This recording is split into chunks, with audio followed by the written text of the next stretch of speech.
High দোস্ত, আপোনালোকে কি কৰি আছে?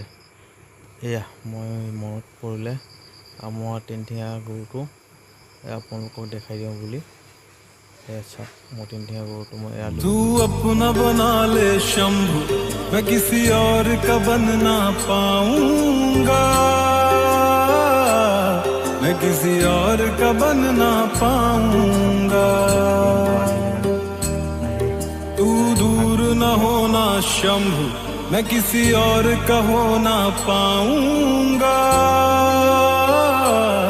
मैं किसी और का हो ना पाऊंगा। আমাৰ প্ৰিয়ংকা বাই শাক তুলিছে। তাই মুঠতে ৰাতিপুৱা মই য'লৈ যাওঁ তালৈকে যাবই আৰু তাই বোলে শাক বনাই খাব বোলে তাই। এইটো আমাৰ তিনিঠেঙীয়া গৰুটো কেনেকৈ দেখে চাওক।